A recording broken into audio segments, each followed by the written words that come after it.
핵심을 찍었죠.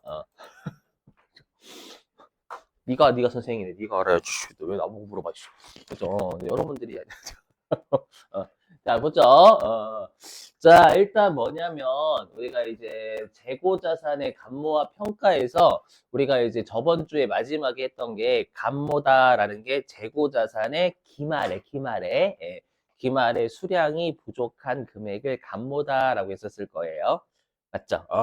근데 이제는 우리가 재고자산의 평가인데, 자고로 우리가 재고자산의 평가는 여기 보이시죠?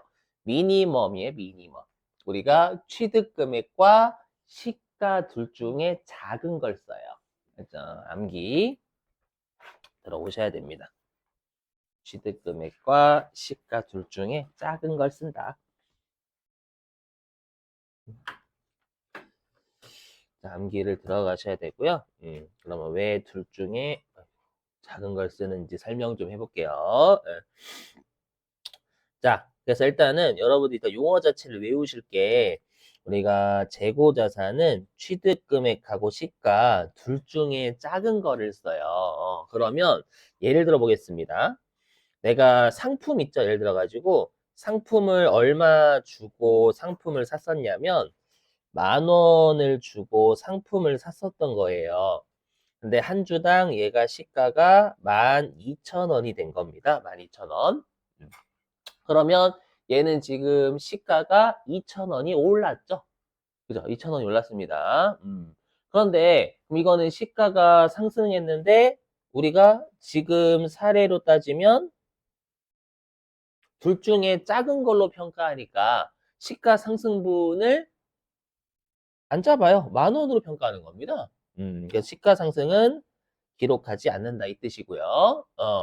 근데 반대로 10,000원짜리 상품이 기말에 시가가 8,000원이 됐대요. 그럼 이건 시가 하락이잖아요, 여러분들. 그럼 요거는 잡음 안 잡음? 잡아요. 둘 중에 작은 걸로 평가하니까 8,000원으로 잡는단 말이에요. 맞죠? 잡아. 음. 그래서 일단 우리가 뭐라고 하냐면 그래서 재고자산은 시가 하락한 것만 인식해요. 조심하셔야 됩니다. 우리 시험에 좀 이따가 여러분들이 결산 실기를 하시다 보면 시가가 상승한 것도 출제해버립니다. 그거는 잡으시면 절대 안 돼요. 그래서 우리가 뭐라고 하냐면 우리가 시가가 하락한 것만 재고자산은 기말에 평가한다라고 인식한다라고 해가지고 얘를 저가법을 쓴다라고 불러요. 낮은 가격. 알죠? 그럼 우리가 이제 요거는 안 해오셔도 될 만, 저희 거의 출제하지 않으니까 딱 보면 이런 것들이 전부 다 시가가 떨어지는 거죠. 우리가 시가가 떨어지는 건 회사 입장에서는 물건 가격이 떨어지거나, 그렇죠? 아니면은 판매가는 그대로인데 사오는 원가가 상승하거나, 그럼 상대적으로 시가는 떨어지는 거잖아요, 여러분들. 그렇죠? 그래서 여기 판매가 늦어지거나 유행이 지나거나, 그렇죠? 이런 것들이 우리가 판매가가 떨어져서 시가가 떨어지는 경우고, 그다음 반대로 원가가 상승해도 시가는 상대적으로 떨어집니다.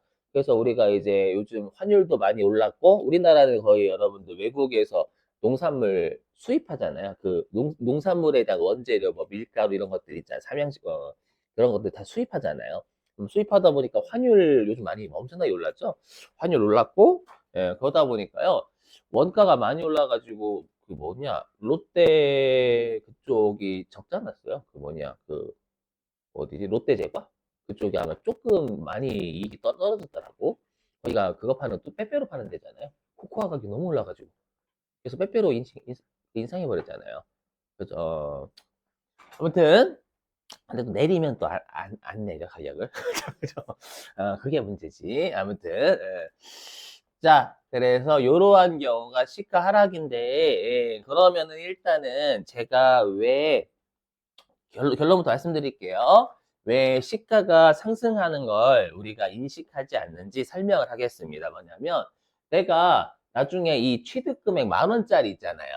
내가 10,000원의 상품을 샀는데 나중에 20,000원에 판매한 거예요. 알죠? 그 10,000원의 상품을 사서 20,000원에 팔았으면 10,000원이 매출 원가가 되는 거고 20,000원이 상품 매출이 되는 거잖아요. 맞죠? 근데 만약에 얘를 우리가 올해 연도 말에 평가를 해가지고 다음 연도 2만 원에 판대. 그럼 매출 원가가 12,000원이 되는 게 맞아요? 아니지. 매출 원가는 무조건 10,000원이야, 무조건. 맞죠? 여러분들, 시가가 12,000원으로 뛰었으니까 나중에 물건 팔면 12,000원 없애면 되죠? 아니지. 원가는 10,000원짜리잖아요, 여러분들. 그래서 나중에 판매할 때는 원가가 10,000원이 돼야 되니까 시가 상승분을 인식을 안 하는 거, 결론부터 말씀드리면. 오케이. 그럼 여러분들, 선생님, 그러면 얘도 10,000원짜리가 8,000원으로 떨어졌으면 얘도 매출 원가 10,000원으로 인식해야 되니까 얘도 시가 하락분, 맞죠? 안 잡는 게 아니에요? 맞죠? 그것도 맞는 말이야. 그죠? 근데 잘 보세요. 그럼 분계를 어떻게 하냐라는 거, 분계를. 아, 뭐가 죠 아니, 이거. 네, 마이크가 아파서. 자, 보시면, 그래서 우리가 이게 중요하다라고 했죠? 우리 회계에서는 보수주의를 암묵적으로 쓴다라고, 맞죠? 이익을 최대한 낮게 잡는 거. 그죠? 자, 보시면, 내일은 좀 멀쩡하게 오셔야 돼요. 일요일이 제일 무서워. 맞죠? 토요일 날은 괜찮으신데, 토요일 날 저녁에 더 좋은 때 가시는가 봐. 금요일은 좀 쉬고, 금요일 날은 내가 일 했으니까, 좀 쉬었다. 토요일 날 몰아서 놀아야지 해가지고, 이제, 그죠? 몰아서 놀아야지 해가지고, 이제 뭐, 어디 자원봉사 가시거나 그러는 거잖아요. 네, 아무튼. 농담이죠? 그죠? 네, 뭐, 댄스를 좀 추시러 가거나, 그죠? 자, 보실게요. 자, 근데, 보세요. 자, 2025년 X1년 기말 현재 10만 원에 취득했던 제품의 시가가 8만 원으로 하락이 됐대요. 그럼 이거는 시가가 하락한 거니까 장부에 기록해야죠? 그러면 분계를 어떻게 끄냐? 이렇게 끊어요. 자, 이거 보여드린 것 같은데 아닌가? 다른 곳에서 했나? 이거 안 보여드렸어요, 혹시? 이런 거. 다른 곳에서 했나? 이렇게 위쪽, 이렇게 보여줘요. 여기 재고자산이 우리가 회사가 올해 연도 말에 이거 제품이 창고에 57억 원어치가 있거든요, 대략. 근데 여기 평가충당금 보이시죠? 플레임은 재고자산 평가 충당금.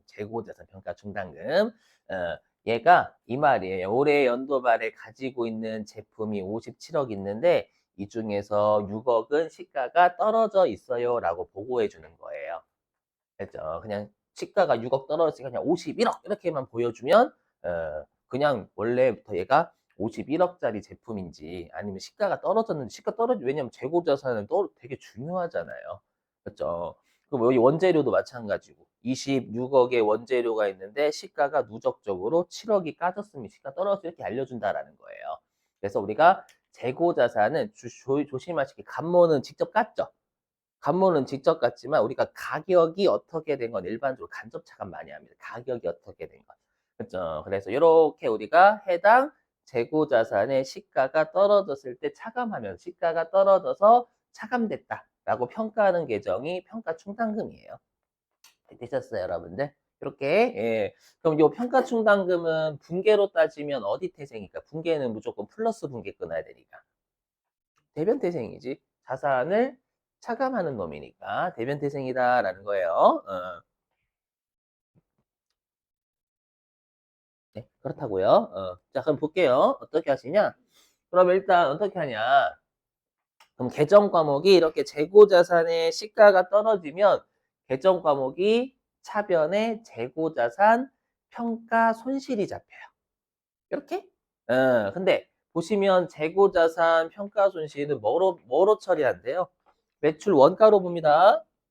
그죠? 그래서 매출 원가로 봐요. 그죠? 이거 기억하셔야 돼. 예, 왜냐면 여러분들 삼성전자가 지금 삼성전자든 뭐 하이닉스든 반도체 업황이 어려운 게 이제 그런 것들이죠. 스마트폰 이런 것들 잘 안 사니까 경기도 어렵고 어차피 우리 코로나 때 엄청나게 샀으니까 가전제품 같은 거.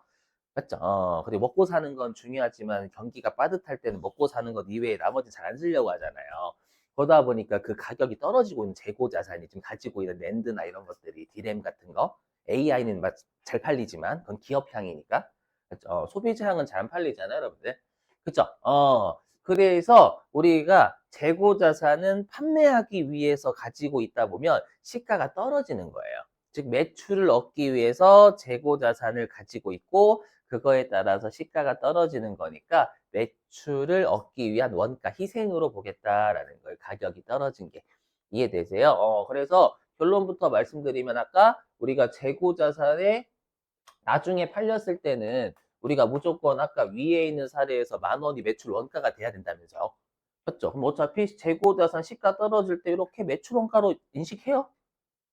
맞죠? 그럼 나중에 여러분들 이렇게 하게 되면 그럼 이때 보세요. 그럼 10,000원짜리를 8,000원으로 떨궈도 이때 위에 있는 사례는 2,000원 매출 원가 인식할 거 아니에요. 평가손실.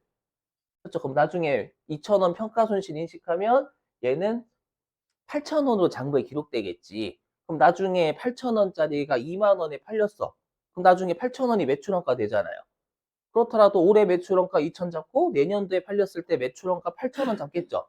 8,000원 떨궜으니까. 요 사례에서. 그럼 알아서 매출원가 어떻게 되는 거예요? 총 10,000원이 잡혀요. 맞죠? 근데 시가 하락은 반영하죠. 그래서 시가 하락은 어차피 그 시가 하락분이 매출원가에 반영되니까 나중에 팔렸을 때 그 떨어진 가격 반영해서 얘를 매출원가로 잡아도 매출원가는 총 10,000원이 인식된다라는 거예요. 한 방에 10,000원 잡지 말고 어떻게 하자라는 거예요. 맞죠? 떨군 거 인식하자라는 거예요. 이건 중요하니까. 어떤 논리인지 이해되시겠어요? 그 뜻이 우리 입장에 짜증나지만 그 다음에 대변에 재고자산 평가충당금 쓰는데 방금 보셔서 아시겠지만 재고자산 평가충당금은 모든 재고자산이 다 달고 다니잖아요. 그럼 지금은 여러분들이 나중에 실기하실 때는 잘 안 나오긴 하지만 여기다가 여러분들 제품에 대한 재고자산 평가충당금이다라고 걸어줘야 되는 거죠. 우리 감가상각 누계액도 모든 감가상각 자산에 다 걸려 있잖아요. 그래서 우리가 참고란에 그게 기계장치냐 건물이냐 걸어주잖아요. 그럼 똑같지 여러분들 제품을 걸어야지 지금 사례에서. 아이오키? 자 이렇게 하는 거예요. 근데 우리 시험에 그래서 우리가 재무상태표는 이렇게 보여지겠죠? 이렇게 방금 사료 10만 원을 주고 내가 재고자산 제품을 만들었는 예를 들어 가지고 10만 원 취득했어. 10만 원 주고 취득했는데 올해 연도 말 입장에서 이 재고 자산이 2만 원만큼 가격이 떨어져 있다. 누적으로 이렇게 알려줘야 되는 거잖아요. 맞죠? 자, 사례 2번. 연결이에요, 연결. 자, 연결. 자, 사례 연결. 자, 이제 20X2년 기말 현재 8만 원의 제품의 시가가 11만 원으로 상승했대요. 자, 조심하실 게 뭐냐. 예, 사례 2는 사례 2가 1이 연결된 사례예요. 독립적인 사례가 아니라, 즉 뭐냐면 시가가 10만 원 주고 취득했던 게 8만 원으로 당초에 떨어졌었죠.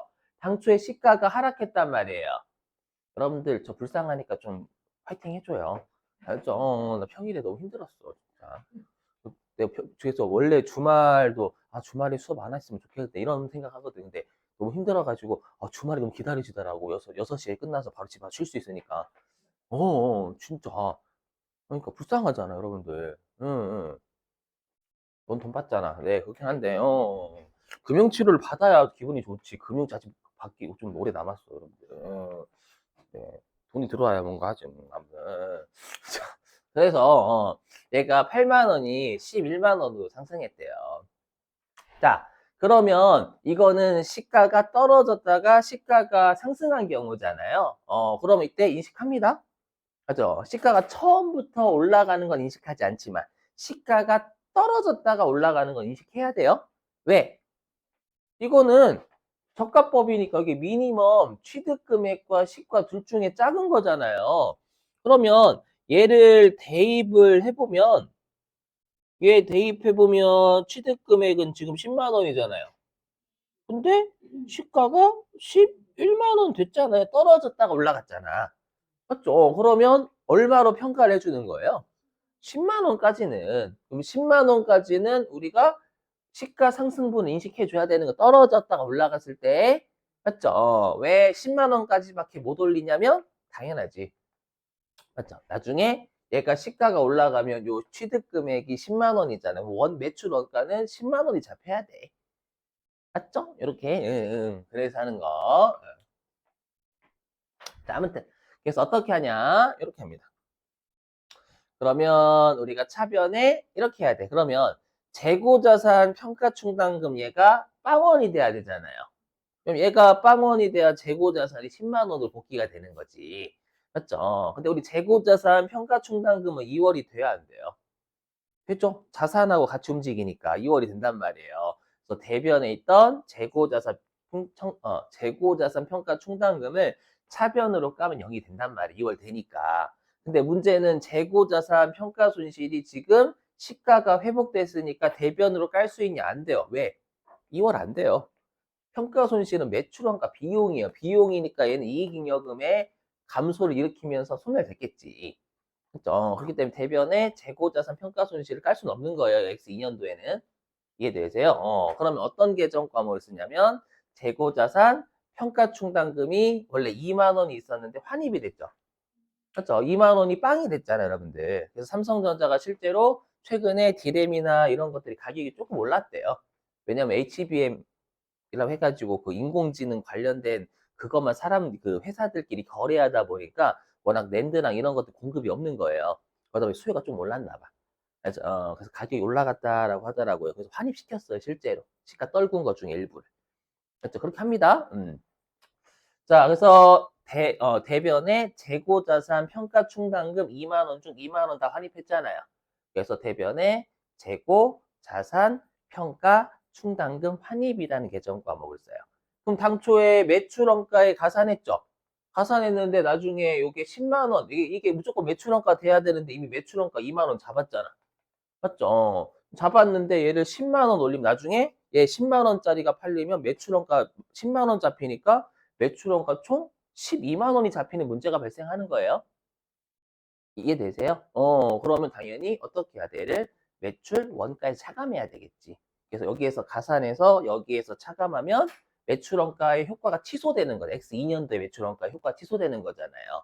그럼 나중에 요게 팔렸을 때 10만 원이 매출원가가 될 수가 있는 거지. 표정 보니까 뭔 소리지 표정이신데 자 이해 안 되시면 하나씩 쪼개봐요 여러분들. 됐죠. 그래서 우리가 뭐라고 하냐면 이렇게 재고자산의 시가가 하락했다가 시가가 회복된 경우는 시가 상승분 전액을 수익으로 인식한다고 하면 틀린 거예요.